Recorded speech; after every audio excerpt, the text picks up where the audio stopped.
nosso Catecismo Maior, você pode abri-lo. Hoje, nós teremos 3 perguntas, como vocês viram no grupo da igreja, mas nós iremos nos concentrar somente na 104. Eu vou falar bem brevemente aqui da 102 e da 103. E em seguida, a 104, que é o nosso foco aqui. Então, a partir da 102, pergunta 102 do Catecismo Maior de Westminster. Você pode também deixar aberto aí Êxodo capítulo 20. Êxodo capítulo 20.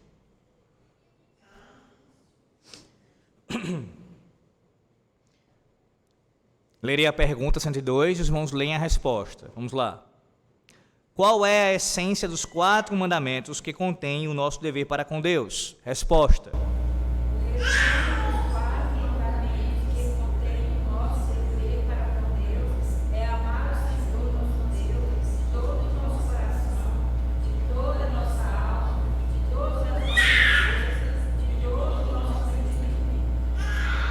Pergunta 103, vamos lá. Qual é o primeiro mandamento? Resposta. O primeiro mandamento é: não terás outros deuses diante de mim. E a 104. Quais são os deveres exigidos no primeiro mandamento? Resposta. Os deveres exigidos no primeiro mandamento são: conhecer e reconhecer Deus como o único verdadeiro Deus e nosso Deus, adorar, glorificar, apontar, pensar e meditar nele, lembrar-nos dele, altamente apreciá-lo, honrá-lo, adorá-lo, escolhê-lo, amá-lo, desejá-lo, temê-lo, crer nele, confiando, esperando, deleitando-nos e regozijando-nos nele, dever por ele, invocá-lo, dando-lhe todo louvor e agradecimentos, prestando-lhe toda obediência e submissão no bom e todo, ter cuidado de o agradar em tudo, e tristeza quando ele ofende em qualquer coisa, e andar humildemente com ele. Vamos lá. Primeiro com relação a Êxodo 20. Eu quero que você observe aí, apenas para lembrá-lo e ao mesmo tempo também enfatizar a importância de você estudar os 10 mandamentos à luz do que você já aprendeu. Êxodo 20, no versículo 2, começando pelo primeiro versículo, né? Êxodo 20, versículo 1. Então falou Deus todas estas palavras. Aí você tem o quê? O pré-fácio. Veja, eu sou o Senhor teu Deus, que tirei da terra do Egito, da casa da servidão. O que nós vamos passar agora a estudar, cada um dos mandamentos, começando pelo primeiro mandamento, obviamente, tem que ser lido e tem que ser estudado. E mais ainda, você vai praticar isso, você vai, assim, exercer os deveres para com o Senhor Deus, os mandamentos exigem, e nesse caso também ter cuidado para não descumprir as proibições com base no versículo 2. Isto é, uma vez que você foi redimido, uma vez que você foi salvo por causa da salvação de Deus, agora sim você pode guardar os seus mandamentos. Não para alcançá-la, mas como uma evidência que você foi alcançado pela boa mão do Senhor Deus. Lembre-se que o versículo 2, aqui o prefácio, ressalta especialmente a soberania divina, isto é, ele como o Senhor, o Deus Todo-Poderoso e o Senhor, o Deus da aliança, e ao mesmo tempo também ele é o nosso Redentor. Por causa disso, por ser ele o Senhor soberano e o nosso Redentor, vem o versículo 3 em diante. Portanto, não terás outros deuses diante de mim. Começando com a pergunta 102, que é essa pergunta introdutória. Observe aqui. Veja como ela marca aqui esse início da exposição dos primeiros mandamentos e ela nos lembra a essência dos 4 mandamentos iniciais. Por que isso, irmãos? Lembre-se que o próprio Senhor Jesus Cristo, ele fez essa síntese dos 10 mandamentos. Observe, vá lá para Lucas capítulo 10, sem desmarcar Êxodo 20. Vá para Lucas capítulo 10.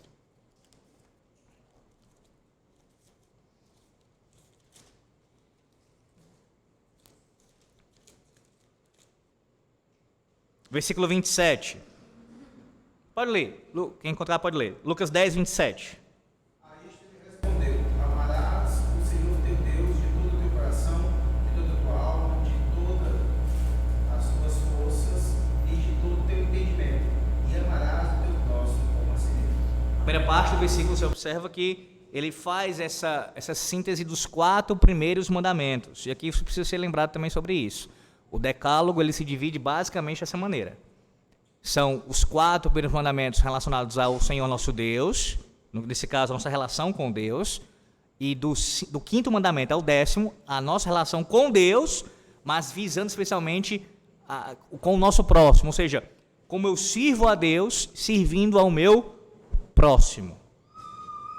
Então é importante você entender, antes de começar a estudar cada um desses mandamentos, do 1 ao 4, que eles são assim, sumarizados pelo próprio Senhor Jesus Cristo no Novo Testamento.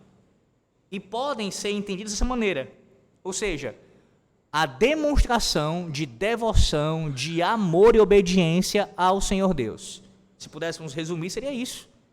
Os 4 primeiros mandamentos exigem que nós amemos a Deus com todo o nosso ser, com todas as áreas de nossas vidas, demonstrando essa devoção a Deus em tudo, sem exceção. E aqui eu friso isso. Veja, o amor a Deus exigido aqui nesses mandamentos, do 1 ao 4, e que Cristo faz a síntese, não é algo, e você precisa tirar isso da sua cabeça, se você tem essa concepção de amor, algo meramente emocional. Certamente, o amor a Deus envolve nossas afeições, não tenha dúvida quanto a isso. Mas lembre-se, todo o seu ser, a sua vontade e o seu entendimento devem ser, assim, subjugados a Deus. Devem ser devotados, entregues a Deus em adoração. De tal maneira que não pode existir nenhuma área da sua vida que não esteja submissa à vontade de Deus. Perceba o quão ímpio é quando alguém tenta, de alguma maneira, tirar Deus de alguma área da sua vida, como se isso fosse possível ser feito. Como se, na minha vida, na minha área profissional, Deus não faz parte disso, Deus não tem parte com isso. Ora, Deus deve ser servido e adorado por nós em todas as áreas, o que significa dizer que em tudo que você é e faz, precisa demonstrar o seu caráter cristão. Que você tem um Senhor, que você tem um Redentor, um único Deus vivo e verdadeiro. É ímpio, irmãos. É ímpio agir de forma diferente. Pessoas que argumentam dessa maneira, elas estão agindo, pelo menos naquele ponto, naquela área, com impiedade. Pastor, mas tem quem faça isso? Ora, pense, por exemplo, eu vou dar esse exemplo aqui, mas você pode pensar em outros, tem vários. Mas veja um que é muito comum em nossos dias. Alguém que diz assim, eu sou um cristão, mas quando eu penso de maneira política, eu separo Deus dessa esfera. Como se Deus não interferisse em quem eu voto, se eu não voto, se eu posso me candidatar, se eu não devo me candidatar. Ou seja, a esfera política acaba sendo tirada da cosmovisão cristã e tratada como se fosse uma coisa que eu pudesse fazer a parte da minha religião, daquilo que eu professo. Há quem pense dessa maneira. E isso envolve também a área educacional e outras também. Quando, na verdade, a Bíblia mostra que o Senhor é o Senhor de toda a terra. É o Senhor de toda a criação. Nada, absolutamente nada, como disse já certo teólogo, nada está fora do domínio de Cristo. Não existe absolutamente nada que Cristo não possa dizer neste mundo que pertença a Ele.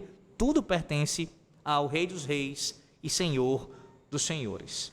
Então, amar a Deus de todo o nosso coração, de nossa alma, nossas forças, nosso entendimento, isso deve ser visto em todas as áreas de nossas vidas. Lembre-se que isso é impossível a nós nesse exato momento, em sua plenitude. Nenhum de nós, ninguém, absolutamente ninguém, consegue amar a Deus dessa forma aqui. Porque seria dizer, em outras palavras, que tal pessoa guarda perfeitamente os 4 primeiros mandamentos. Adora somente a Deus, presta o culto devido a ele de maneira perfeita, não toma o seu nome santo em vão e guarda perfeitamente o seu dia de descanso. Mas nenhum de nós consegue fazer isso. Apenas o Filho de Deus, apenas o Senhor Jesus Cristo fez isso. Ele amou a Deus de todo o coração, toda a alma, todas as suas forças e todo o seu entendimento. Então você imediatamente é lembrado de quê? Êxodo 20, versículo 2. Por causa da obra da redenção, alguém no meu lugar obedeceu. E alguém no meu lugar sofreu a punição que era para mim. E por causa do seu sangue, eu fui perdoado. O seu sangue derramado expiou os meus pecados. A sua obra, Cristo. E agora, ainda que não nesse tempo presente perfeitamente, mas agora eu posso sim, pela obra da graça, da santificação de Deus na minha vida, eu posso, em alguma medida, obedecer sim a estes mandamentos, aguardando em Cristo que um dia eu poderei amar a Deus perfeitamente, quando for glorificado. Então a gente passa para o primeiro mandamento, que a pergunta 103 cita aqui, que é: não terás outros deuses diante de mim. Observe, o primeiro requerimento aqui, o primeiro dever, aí antes de falar sobre isso, antes de mostrar o primeiro dever, note também como o catecismo está aqui estruturado. Foi o que a gente viu anteriormente. Nós passamos um tempo, algumas semanas, nas regras, nos princípios de interpretação para compreendermos os 10 mandamentos. E nós vimos que cada mandamento possui deveres e proibições. Cada mandamento possui os aspectos positivos e negativos. Cada mandamento nos diz o que nós devemos fazer e o que nós não podemos fazer. Então, o catecismo segue nessa estrutura, esboçando para nós aqui os deveres primeiro, para depois falar das proibições de cada mandamento, nessa ordem. Então, você tem dever, depois proibição. Hoje, nosso foco aqui é nos deveres. Veja, resposta que nós já citamos, no caso os irmãos leram. Os deveres exigidos no primeiro mandamento são o conhecimento e o reconhecimento de que Deus é o único Deus verdadeiro e nosso Deus. Abra sua Bíblia, vocês leiam, por favor, sempre testificando isso na palavra de Deus. Primeiro livro das Crônicas, capítulo 28. 1 Crônicas 28, versículo 9. Pode ler.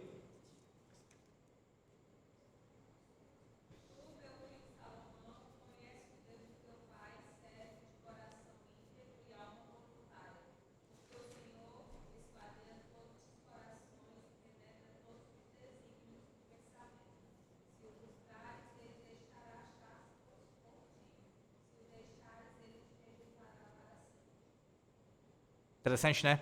Se o buscares, ele se deixará ser buscado por ti.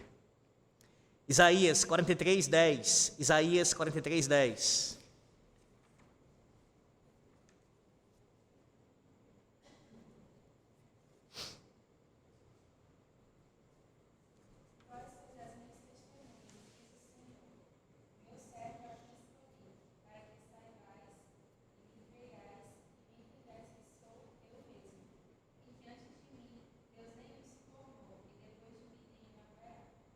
E agora Jeremias 14:22. Jeremias 14:22.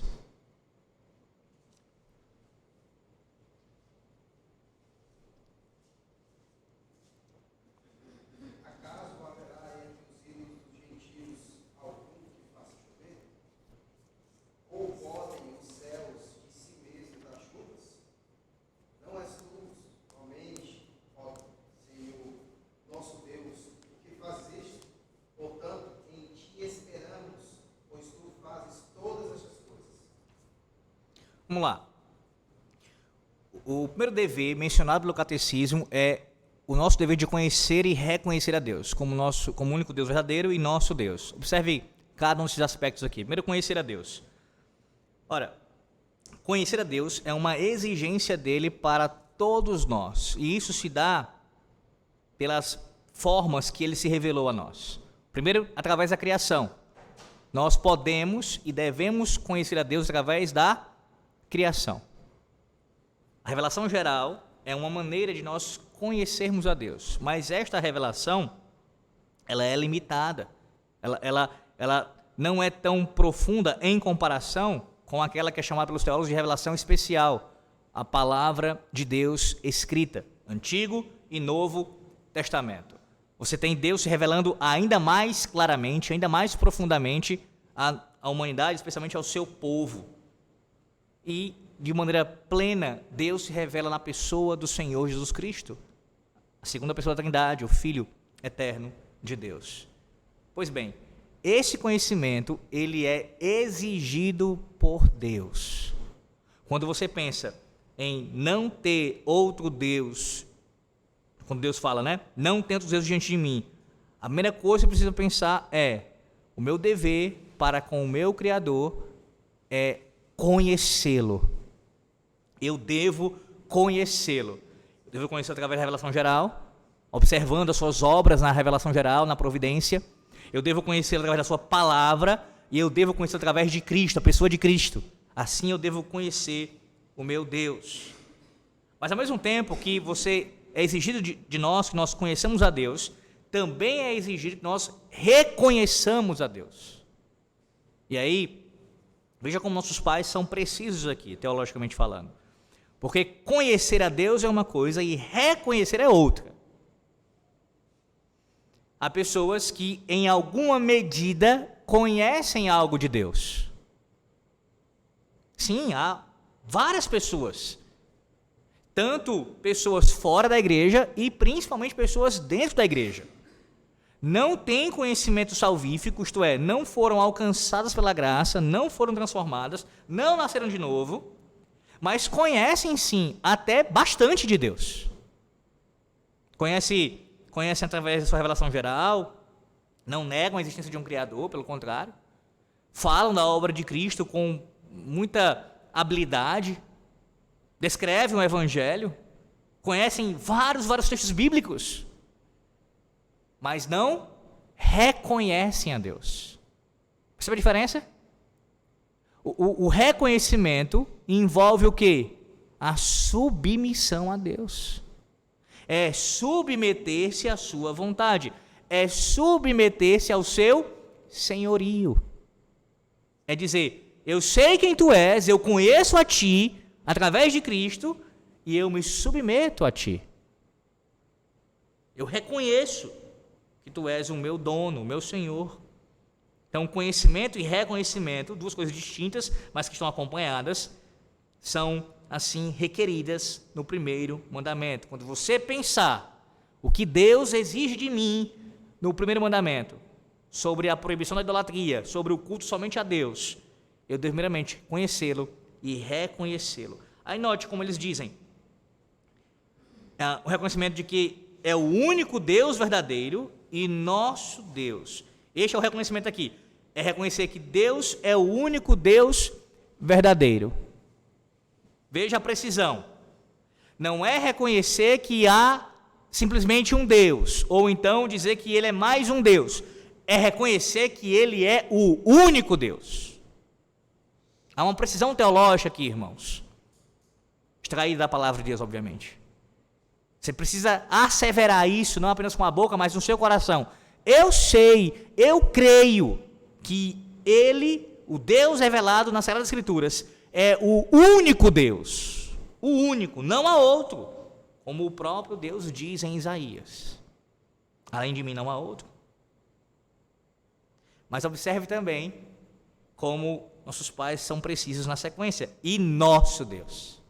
Que vocês frequentemente ouvem neste púlpito, quando em algum sermão, em algum texto que trata sobre isso, eu friso para os irmãos e digo, você precisa reconhecer a Deus de maneira não apenas em grupo, como nosso Deus, como parte do corpo, mas você também precisa reconhecer a Deus como seu Deus, particularmente, individualmente.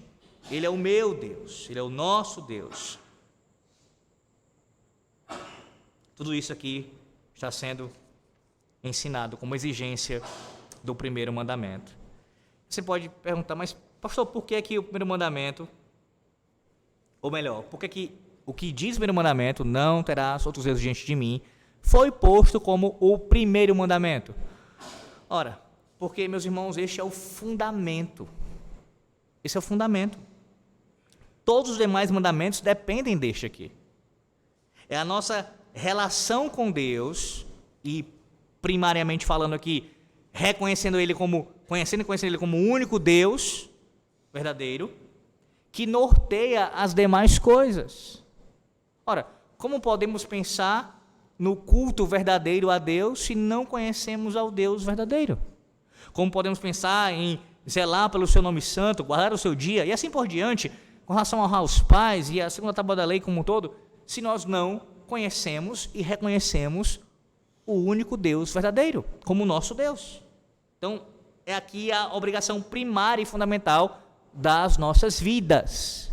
Por isso, não à toa o nosso Deus estabelece aqui como primeiro mandamento este que está diante de nossos olhos. Na sequência, seus pais dizem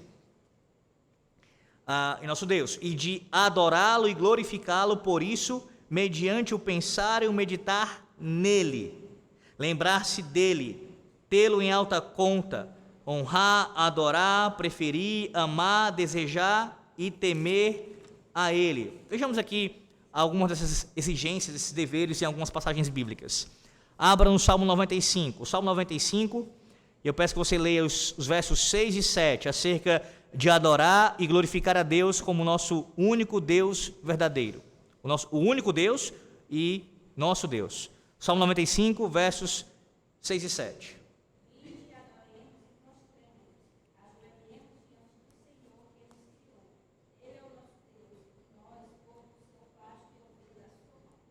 Perceba que esse é um clamor da palavra de Deus. Por vezes, e os Salmos, então, por serem o livro de cânticos, faz isso direto. Há um apelo para a adoração. Venha, vinde, venham. Ora, essa é a atitude que não apenas é requerida, mas que é esperada daqueles que conhecem e reconhecem o único Deus verdadeiro como seu Deus. Adorar e glorificar a Deus. O Salmo 95 é só um exemplo disso. Está cheio, meus irmãos, a palavra de Deus. Adorar e glorificar a Deus. A adoração a Ele, ela é uma exigência. Percebe como a gente jamais pode desconectar essas coisas. Não existe isso de alguém conhecer a Deus, reconhecer a Deus e não adorar a Deus. Porque sim, há pessoas, especialmente em nossos dias, que falam algo mais ou menos nesse sentido. Não, eu sei que há um Deus nos céus, eu sei que há um Criador.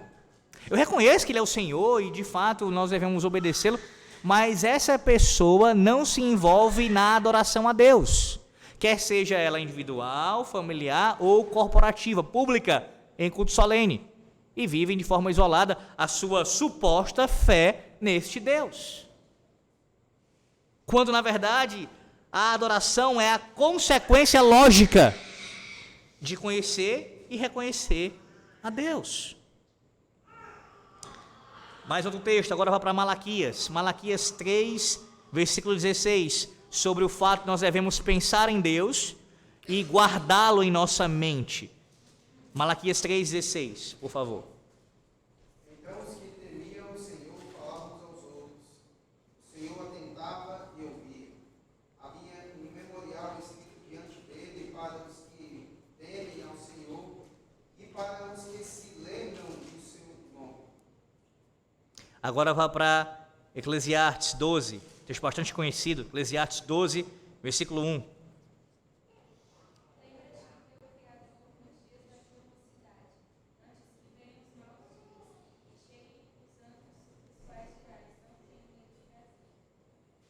Veja a importância de nós lembrarmos do nosso Deus. E nesse sentido aqui, obviamente, é de você ter sempre em seus pensamentos a sua revelação. Vou falar sobre isso daqui a pouco um pouco melhor. Mas como é que você conhece a Deus? Você sabe, através da maneira como Ele se revelou, através da revelação geral e especial. Quando você guarda no seu coração, na sua mente, a palavra de Deus, você estará tendo o Senhor em seus pensamentos, lembrando o Senhor em sua memória. Agora vai para o Salmo 71, verso 19. Devemos ter Deus em alta conta. Perceba aqui também como é importante isso. Devemos ter Deus em alta conta. O Salmo 71, verso 19.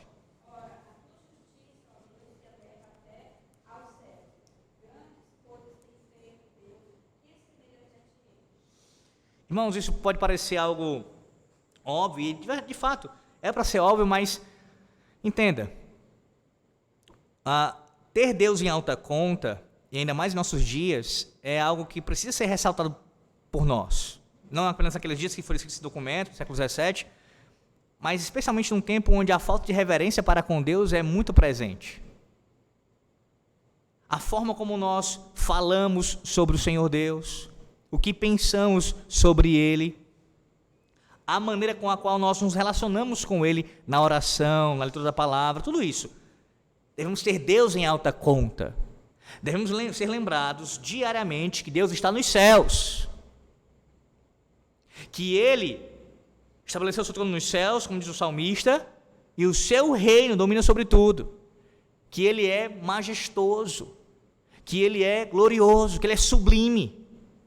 Então a nossa forma de lidar com Ele e de tratá-lo e de pensar acerca dele, tudo com relação a Ele, deve ser tendo em alta conta. Traçando um paralelo aqui, do menor para o maior, pense em pessoas que você trata em alta conta, sejam familiares ou conhecidos, pessoas que você admira e respeita.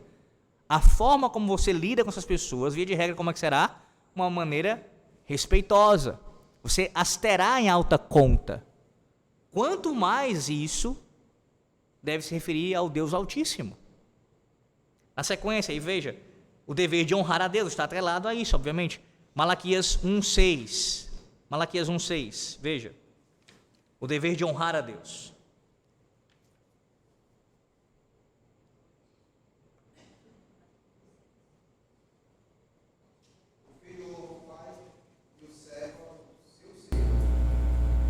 Se eu sou pai, onde está a minha honra? E se eu sou o Senhor, onde está o respeito para comigo? Diz o Senhor dos Exércitos a vós outros, ó sacerdotes, que desprezais o meu nome. Vós dizeis, em que desprezamos nós o teu nome? Veja, imediatamente nós somos lembrados do 5º mandamento. Observe que a honra devida aos nossos superiores, começando pelos nossos pais, ela é com base na nossa relação com Deus.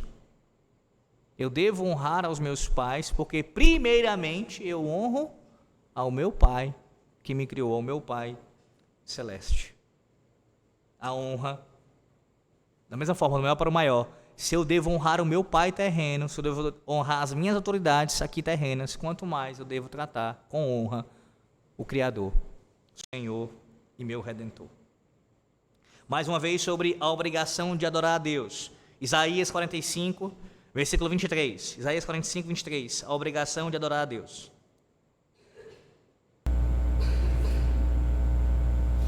Pode ler. Por mim mesmo tenho jurado, da minha boca saiu o que é justo, e a minha palavra não tornará atrás. Diante de mim se dobrará todo o joelho e jurará toda a língua. O dever agora de escolher a Deus como nosso Deus. Vá para Josué, capítulo 24. Aí eu peço que leia Josué 24, versículo 15 e o versículo 22. Os dois versículos. Josué 24, versículo 15 e depois pula para o 22.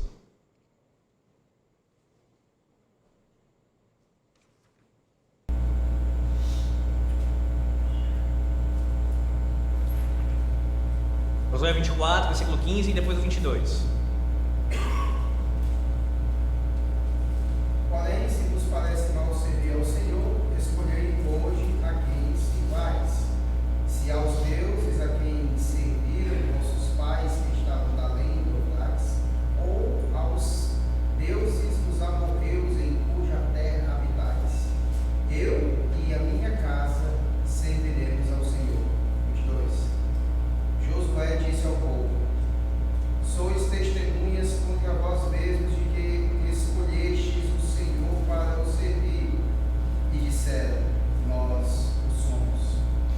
Claro que essa escolha, ela é em resposta à escolha divina. Sempre precisamos ser lembrados disso. Deus foi quem nos escolheu primeiro. Lá em Malaquias capítulo 1, texto que foi lido há pouco, sobre essa honra devida a Deus, que o povo, especialmente a liderança, estava em falta, Deus fala do seu amor em termos de eleição. Ele fala que a prova do seu amor para com o seu povo é que ele os escolheu.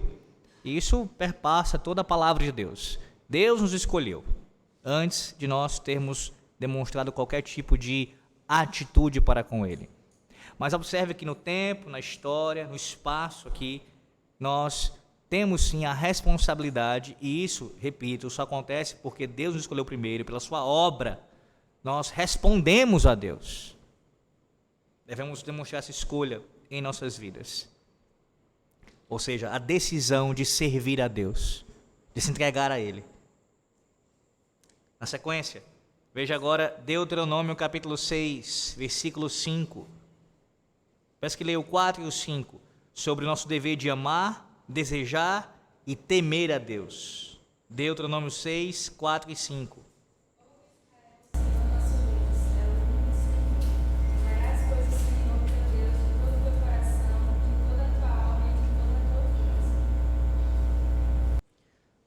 O Salmo 73, verso 25. 73, verso 25.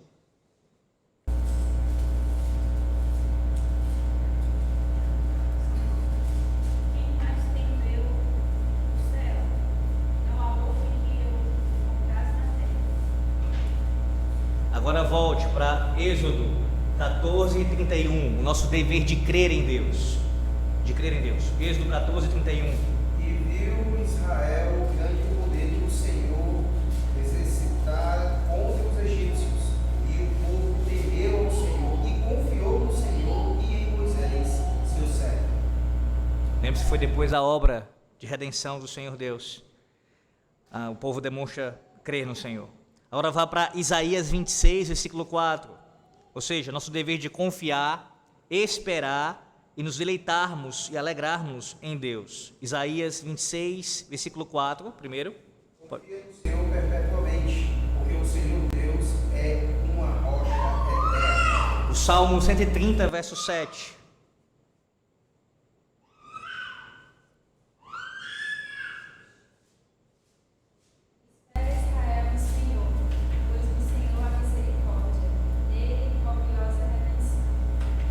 Agora vá para Romanos 12, 11, o nosso dever de ser zeloso por Deus. Romanos 12, 11. No zelo, não sejais remisso, sede fervorosos de espírito, servindo ao Senhor. Agora Filipenses 4, 6. Devemos clamar a Deus com ações de graças. Antes de você ler, veja, a gente já passou aqui da parte de temer a Deus, temer ao Senhor. Veja, nele crer, confiar, esperar, desejar e alegrar-se, ser zeloso por ele, clamar por ele, dar-lhe todo louvor e ações de graças e prestar-lhe toda obediência e submissão com todo o ser, cuidar de agradá-lo em todas as coisas e de entristecer-se por ofendê-lo em algo e caminhar humildemente com ele. Agora vamos ver a questão da ação de graça. Veja, Filipenses 4, 6. Não andeis ansiosos de coisa alguma, em tudo, porém, sejais conhecidas diante de Deus as vossas petições, pela oração e pela súplica com ações de graças. Observe isso daqui. Nesse capítulo 4, que o apóstolo Paulo está ensinando, nesse momento, nessa parte, sobre combatendo a ansiedade, perceba que a sequência fala sobre prestar ações de graças a Deus.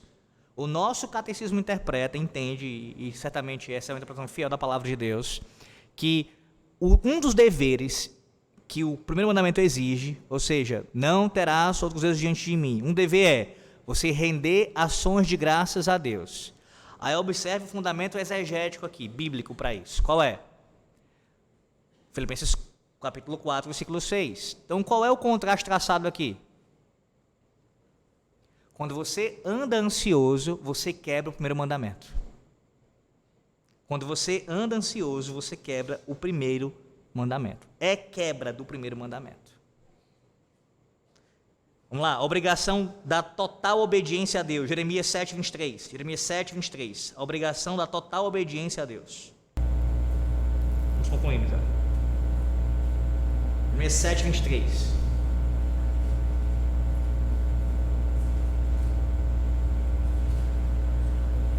Pode ler.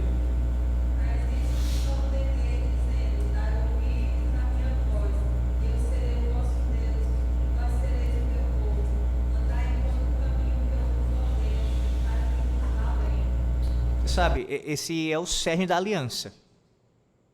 Nosso Deus e nós somos o seu povo.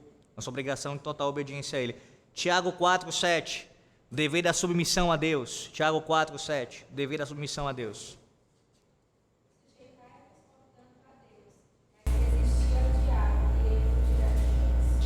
1 de João 3:22. Agora, devemos ser cuidadosos em agradar a Deus. 1 de João 3:22.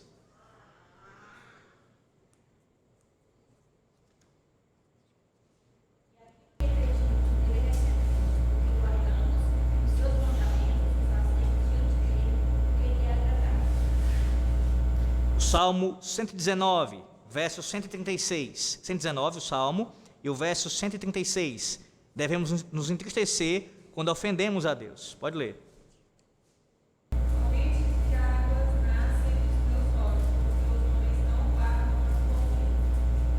E por último, o texto, Miqueias 6:8, o dever de caminhar humildemente diante de Deus. Miqueias 6:8.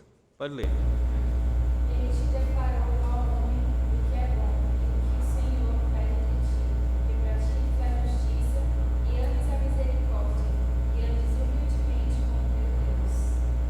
Deixa eu concluir fazendo aqui uma síntese de algumas questões sobre esse primeiro mandamento, os deveres do primeiro mandamento. Veja, o primeiro mandamento expressa para nós a nossa dependência do nosso Deus. E isso, meus irmãos, ela acontece não apenas agora, nesse tempo presente, mas durará por toda a eternidade.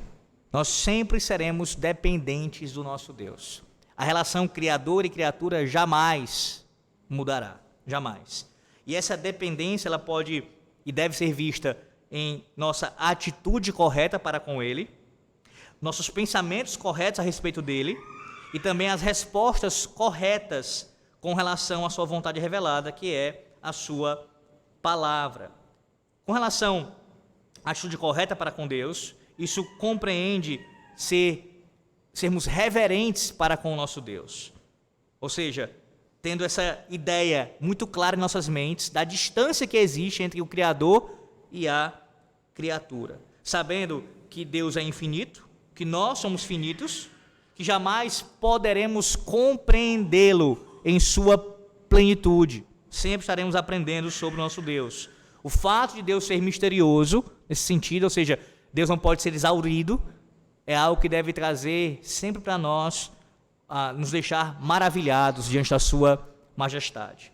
Também, os deveres aqui, com relação aos pensamentos corretos para com Deus, nos mostram que tudo que nós pensamos sobre Deus deve estar alicerçado na sua revelação. Essa é uma das coisas que, para mim, particularmente como um cristão, nessa caminhada, né, que é curta, não tenho nem ainda 20 anos de fé, eu sempre tive dificuldade de ouvir, mais ainda com o passar do tempo, pessoas que dizem servir a Deus, creem em Deus, e falam assim, ó, eu sei que, e aí deixa eu explicar antes, né? Você pode dizer, pastor, mas tem pessoas que são ignorantes. Ok, mas a sua ignorância tem que ser corrigida, tá? E tem pessoas que passam anos tendo a mesma ideia, expressam a mesma fala. Olha, eu acho que Deus quer isso para a minha vida. Olha, eu acho que essa é a vontade de Deus. Pessoas falam isso e, por vezes, expressam em sua fala coisas contrárias à Bíblia. Você não deve falar o que você acha sobre o que Deus está pensando, sobre o que Deus vai fazer. Você tem que falar com base no que a palavra de Deus diz. Eu acho que Deus, os seus pensamentos, os meus pensamentos, se enxergam de acordo com os pensamentos da palavra de Deus, os pensamentos de Deus revelados na sua palavra. É assim. Você tende a incorrer em graves erros quando fala isso. Vai ficar tateando sem saber a vontade da sua vida. Deus revelou a sua vontade para as nossas vidas, na sua palavra. Está aqui, a sua mente revelada para nós. O que não está aqui, nós não temos como sondar, como prescrutar.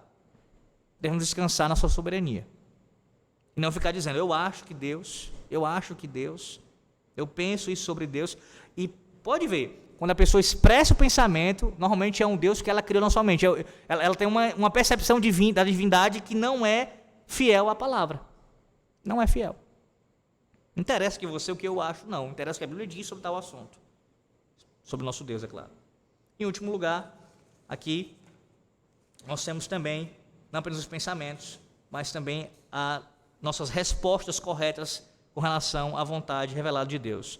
Citando aqui o Johannes Gerhard dos Vos, ele diz o seguinte: por respostas corretas à vontade revelada de Deus, dizemos da disposição consciente e fervorosa para obedecer a tudo que Deus ordenou e repudiar a tudo que Ele proibiu em sua palavra, de modo que a Bíblia seja de fato o guia da nossa vida. Algumas das grandes verdades que podem ser assumidas nessa resposta do catecismo, ele diz: a existência de Deus, a doutrina da criação, a personalidade de Deus e também a responsabilidade moral do homem para com Deus. E um resumo dos deveres, o primeiro mandamento seria, podemos resumi-los dizendo que esse mandamento exige de nós uma devoção a Deus suprema, completa, de total abrangência, de modo que o nosso relacionamento com Ele seja o mais alto e o mais importante fato de nossas vidas. Se considerarmos a nossa relação com Deus uma questão secundária ou um detalhe de menor importância em nossas vidas, nós nem sequer começamos a levar a sério o primeiro mandamento. Lembre-se que essa lista não é exaustiva. Aqui você tem uma síntese dos nossos deveres para com o nosso Deus. Que nós meditemos nessas verdades, meus irmãos, e assim possamos, com a graça do nosso Deus, praticá-las. Na próxima semana, se Deus quiser, nós começaremos a ver ainda as proibições, primeiro mandamento, a partir da pergunta 105.